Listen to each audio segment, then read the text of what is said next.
What is going on, guys?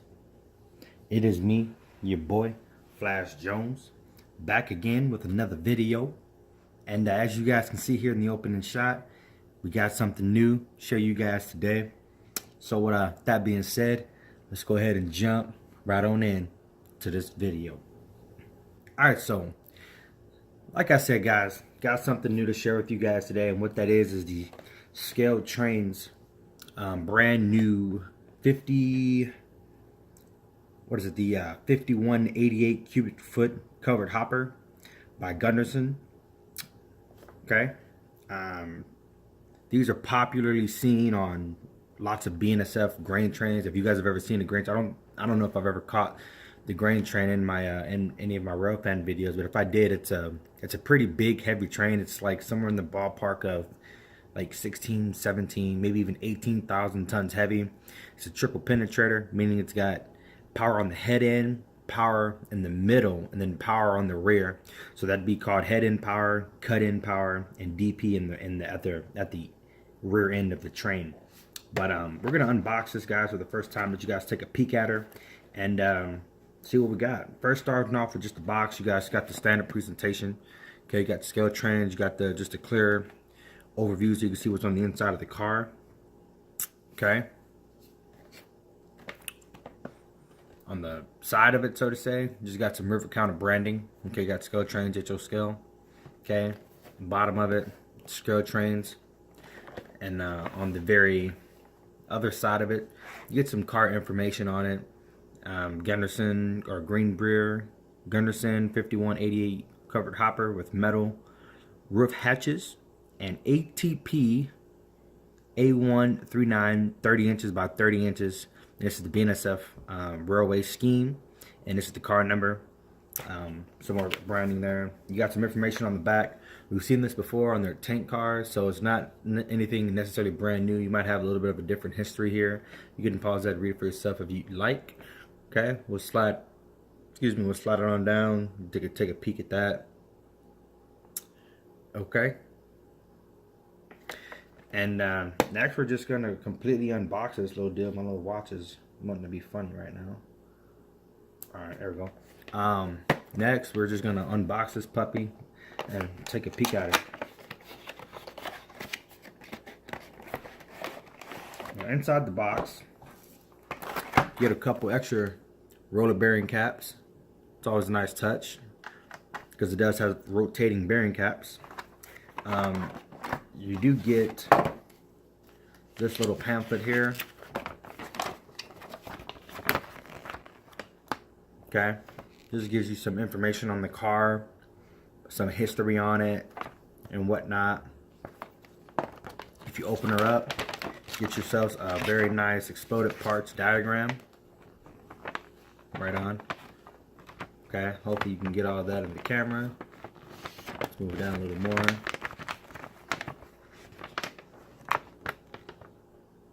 Right on. So you got your exploded parts diagram in case you ever got to replace something or order something new. And then on the very back, they have some additional information, some other the other cars. I'm sorry, no, this is just a breakdown of what the part number is in case you need it. So if you break something off of the car, they just got everything up here that you would need for the car to replace it or whatnot. And just some additional information, warranty info, whatnot. ScaleTrains' customer service email and phone number, address. There you go. So without further ado, let's go ahead and take a peek at her. So you got a little protective case on the top, on the front. You just slide that up. Got some soft plastic protecting this gorgeous model here. Okay, always gonna be careful handling these kinds of products. I know you guys probably can't tell, but there is a really thin handbrake. I'm sorry, wire coming across right here. Just an extra detail. You want to be careful. So there's two ways you can pick this up. You can slide your finger in the back. There's a little bit of a room, and you can just pull it up like this. Probably take two fingers and just pull it up like so. Or what some guys do, just take your hand or your other hand and flip it out and let the car come out on its own. You can do it however. And then got the model itself. It's a gorgeous model, you guys. I wish you guys could see these things close on, but Actually, stand by. I'm gonna go get my little utensil so I can make the points out and whatnot. Stand by. All right, like I said, so I want to go get my little pointer deal. Forgot I didn't have that on me. But just taking a look at this little gorgeous model we have here. You get the BNSF right here. You get the 45. I'm sorry, the 48, 51, 31. So 485, 131. Okay. Got some what appears to be like the rivets, not rivets, but the bracing going down the side of the car here. You might be able to pick that up. You may not be, maybe at the right angle with the light, you can kind of see it there. Okay, you have some vertical bracing, so to say, going down, and then you have some horizontal bracing here in the center. I'm not exactly sure if that would be bracing or if it was something else specific that Gunderson wanted for the car. You got some warning labels and whatnot down in here.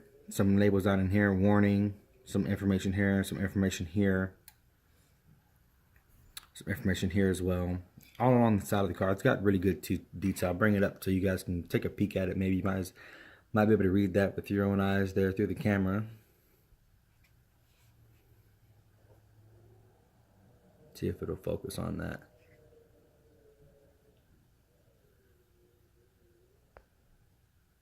Nope, not gonna focus on it. Oh, it's all right. No worries.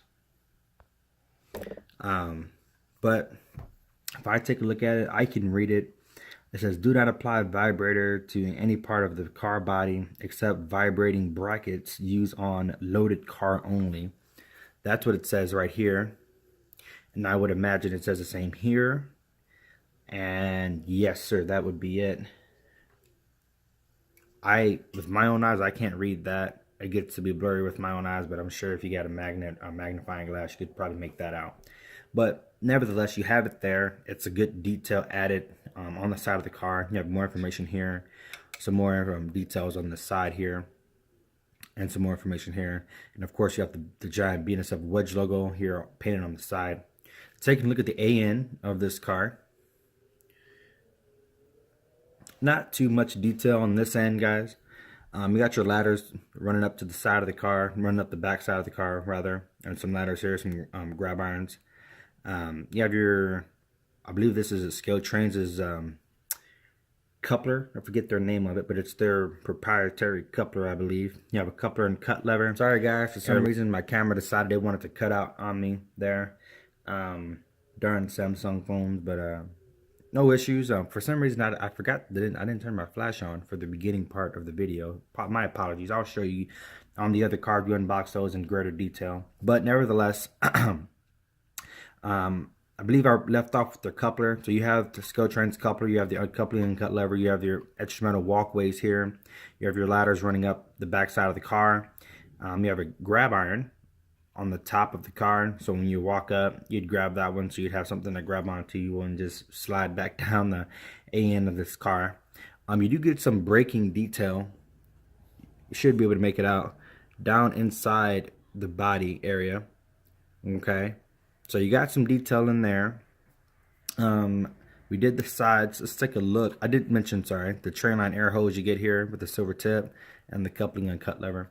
Taking a look at the very top of this car, pretty nice. Got fully etched metal walkways here on the top. Your metal cover, well, just plastic, but it's the hatches on the top. So if this was real life, the manufacturer would rather, or supplier would open up these hatches and fill it up with grain or whatever product they would be filling it up with. Okay, and you know, not nothing too fancy going on up here. It looks nice. It's nice detail. It's made and manufactured nicely by here on ScaleTrains' part. Let's see. Now we're going to take a look at the BN, which is the brake end. Okay, and you get lots of detail on this end. Most of the same as the AN, but on this end, you do get your brake wheel. Okay, you do get some more detail down on the inside of the body, so to say. On the brake end, you get the braking reservoir, you get the air brake reservoir, you get some more, what would I call that? Your air cylinder, your chain detail down in there, and the piston detail. It might be hard to make all of it out. It's pretty tight and it's all the same color, which makes it kind of hard to see. But I try to get you a good angle on it so you can get a peek at it.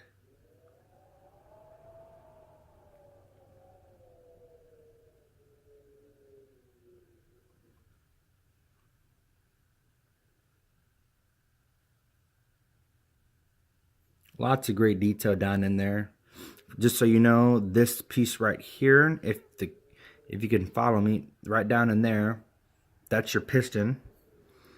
So when the air brakes on the car set up, that piston shoots out a metal pipe, so to say, and it sets up the air brakes on the car. Okay, this is your air reservoir tank. It holds all the air for the car. So when the engineer puts a set on the train, activates that piston, activate the air cylinder, the brake cylinder kicks that piston out, sets up the brakes on the car. Okay, so we've taken a look at everything, the top, the sides, the AN and the BN. Now we're going to take a look at the very bottom of this car.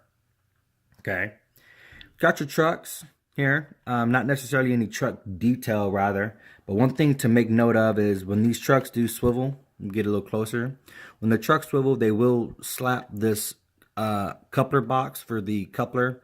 So I would imagine 18 inches is the absolute minimum for this car. I would probably say a 20 or 22 would probably be recommended, just so you don't have any sorts of derailments or tightness on the wheel with it slapping that coupler box there. But you have your 30 by 30 inch, not a retaining valve, but your dump door rather. 30 by 30 in real life. You got 3 of them here. Okay. Not a whole lot of detail down here. You do have some wording down here. Might be able to make that out. May not be able to. Let me see if I can make it out. Right here it says self-lock, unlock, gaps gate open. Then that says some sort of, it looks like 1812 and then some sort of number, and I can't read that. Too small for my eyes. But with a magnifying glass, I'm sure you'd be able to make it out. And it's the same thing here. And the same thing here as well. But not a whole lot of things going on down here, but it's a good car. It's got a little bit of weight to it, not a whole lot of weight to it. One thing on the trucks, it does have rotating bearing caps. Sorry, if you can make that out.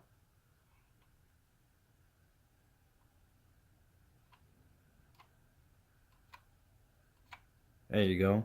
So always a nice, always a nice touch to have rotating bearing caps. I absolutely love that. That for me it's a really big detail to me because it brings some sort of realism to the car. It's not just a plastic item on the rails that are moving but doesn't appear to be moving, because those rotating bearing caps do actually roll and move and rotate on a real train. So for me, if I was rail fanning up close, I would want to see that on every single car. That for me makes it for me. But that's just me. Okay, so guys, stand by. We're gonna take a look at the other BNSF car that I have here, and then stand by. Continue on with the review. All right, so guys, next up we got the BNSF 485171. Okay, essentially it's the same, pretty much everything as the brown paint scheme of the BNSF other car that we looked at first. One of the main differences, this one's a grayish white paint scheme. Okay, so we'll take a look at her. So you got the BNSF, wrong side, BNSF 485171. Some of that same vertical bracing with the same horizontal bracing here in the center. Got your giant Santa Fe badge here on the very right side of the camera on the screen there on the car.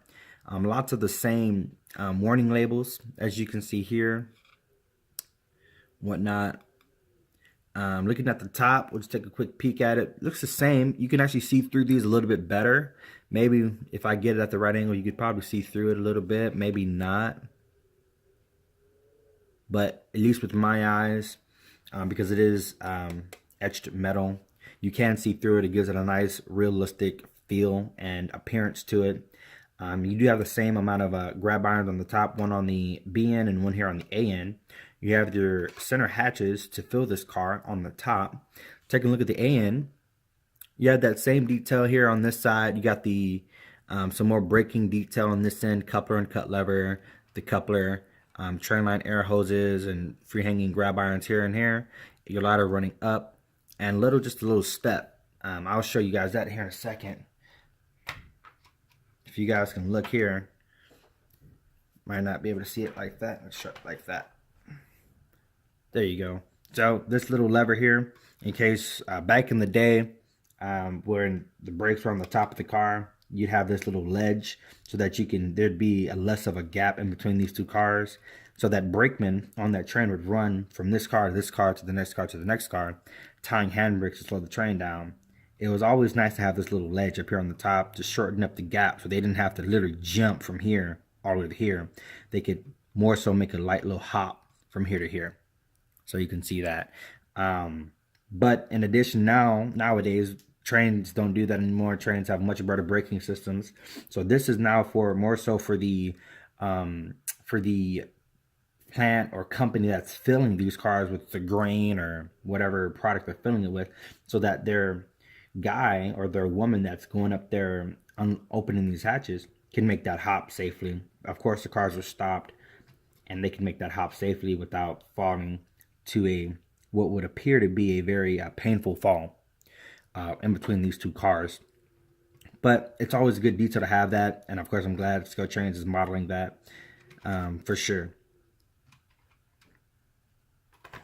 All right, so like I said, a lot of the same detail here on the top, nothing really too different.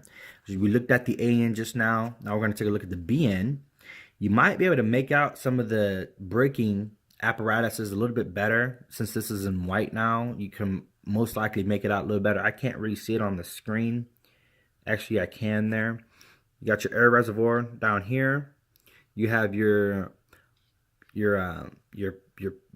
brake cylinder. Sorry, you have your brake cylinder with your piston and the chain that connects it to the lever there to set up the brakes on the car. Okay, you have your brake wheel with your chain. Also, let me backtrack here for a minute. You guys see that little white that's under the brake wheel? That's the chain. And the one way to know if the handbrake is tight on the car, the handbrake is applied, is to know if you can see that white. If you see the white, that means that brake is off. If you can't see the white, that's because when you tighten that handbrake, turning and turning and turning, that white gets rounded up inside of a little box right behind the brake wheel. And that gives you that lets you know that that handbrake is on that car, and that the car should not move because the handbrake is on. So there's a little on real cars. Let me see if it's there. You can't see it here because it's not there, but on a lot of cars, they have an automatic release lever. You pull that lever, the handbrake chain falls out. It looses the brake so that the brakes roll freely. The car rolls freely, rather. And that lets you know that the handbrake is now off. So looking at it from this perspective, the handbrake is off. If you did not see that white on a real car, that means that the handbrake is on because it's tight. You definitely cannot. I can make it out just barely with my own eyes, but I highly doubt you're going to be able to see it. You might be able to right there on the chain, right under the brake reel, right there. You might be able to make it out. You may not be able to, but that's all right. Like I said, you got some good detail down in here. It's makes it easy to see with the white here. Everything pops out just a little bit more. I'm sure this car could definitely get some good weathering on it from some of those guys out there that specialize in that. They do. I've seen a couple guys that do a pretty good job, so I'm sure they can probably make this car come to life a little bit better, especially if it had those blue rotating bearing caps, which I don't understand why these don't. But that would be a nice little added touch. Excuse me. And then looking at the bottom, same deal with the trucks. It does slap that coupler box there. You have your trainline air hose right there, and your coupler and cut lever. You can still, you have the slapping there, but you have your trucks, the trainline air hose and the coupler and uncut lever right there. May not even be able to see it with all the white, but the 30x30 hatches, the dump doors they got down here, all along the bottom. You have your three, and they have the same writing on the very side of the locking and unlock. And although it's very thin and it's very, very hard to see, there's little, you could probably make them out just a touch. There's a couple wires that are part of the braking system. You can kind of see that line going back in here. So that line comes out and it runs the length of this car all along the side of it to the AN. That's just the airline air hose that allows that trainline air hose. So trainline air hose, that line would theoretically run from here all the way to the other end so that it can then connect to, say, another car. And then it's the same thing on this car. That line is way back there, right behind the trucks, and it runs to the opposite end of the car so that you can connect air from car to car to car to car on, say, a 100-car train. But that's all the detail on this little guy here. It's a gorgeous model. I'm glad I picked these up. I was only going to pick up one. It was going to be this brown BNSF unit back here in the background. But I am glad I picked this one up, and I'm glad I picked up a third model as well. I am in the process of growing, growing my my manifest fleet of all sorts of manifest cars. I got a big order coming on some flat cars and whatnot, and I want to get to a point where I have a set grain train, like a 50-car grain train. Now, clearly, because these cars are quite expensive. We'll touch on that here in a minute. But these cars are quite expensive, so that would probably take some time to get to that point. But nevertheless, I do want to get to a point where I do have a full grain train with a lot of these cars in it. Okay, I thought it stopped recording. Sorry. But yeah, so I do want to get to that point. But nevertheless, these are gorgeous models. I hope you guys enjoyed them. And just another quick peek at them for you. But these are really gorgeous models.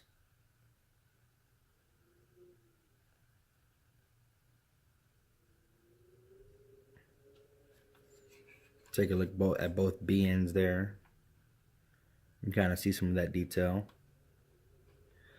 But so real quick, let's talk about the price on these. So these right now are retailing for $39.99 if I am not mistaken, and I am not mistaken. I don't believe so, because I paid $120, and 120 divided by 40 gives me 3. So 1, 2, 3, 4, 8, 12. So pretty much $40 a pop for these guys here. And if it was me, I mean, this is me being honest, I would not want to pay $40 for these. These are not worth $40 to me personally. I think these would probably be, I mean, at the very most, I would say $32.99, so $33. And with the nice little sale that they would have at any hobby shop, or maybe ScaleTrains just wanted to have a sale for this particular event, they could bring it down to, say, 27, 26 maybe. That's what I would say. If they ever did, ScaleTrains, if you're watching this, if you ever had a sale where you brought these down to maybe 30 or 25 or 27, I tell you right now, I would pick up at least 10. That's just me though. I love these grain cars. I love the way they look. They add a nice sort of realism and a new feel to the manifest train that we would run on our layouts. But that's what I would do, and I would also definitely make sure that this car had blue rotating bearing caps, because that would give it a nice touch. And I believe at least every single one of these grayish white hoppers that I've seen have always had blue rotating bearing caps. I've seen them a lot coming out of Barstow Yard for the BNSF. So I would definitely say that these need those rotating bearing caps blue. But nevertheless, this is the review of the ScaleTrains covered hopper. I hope you guys did enjoy them. I hope you guys were able to make out the detail that I was trying to point out to you guys there. And if you guys want, I mean, hey, for sure, go ahead and purchase a couple of these yourselves, or wait a little while. Maybe you might be able to find a nice deal on them from some sort of hobby shop out there. But I wanted to get them because it seems that every time something new comes out that I really like, they always seem to sell out right away. So I wanted to jump on these as quickly as I could, without making mama aware of what happened, because I don't know if she knows that I bought these, but I'm sure she's gonna know if she doesn't. But the wife doesn't know yet. But I really wanted to get these, and I didn't want to only be restricted to only getting one because they sold out. But nevertheless, guys, I hope you guys enjoyed this video. I hope you guys enjoyed the way these cars look. I hope you guys enjoyed the presentation and whatnot. I know I don't have a layout right now, so I can't give you a row by, but I just hope you guys enjoyed this product. If you do, hey, go out and get you a couple, or just wait for a little while. But until the next time, guys, I hope you guys are having fun out there. I hope you guys are being safe. And of course, I really hope that you guys are out there running your trains, man. I can't tell you enough that when I don't have my layout, I love looking forward to you guys and seeing train videos. it makes me extremely happy to see those train videos out there, especially in the lack of mine that I don't have a layout. So that being said, guys, take it easy, be safe, have fun, run those trains. This is your boy Flash Jones. I'm out.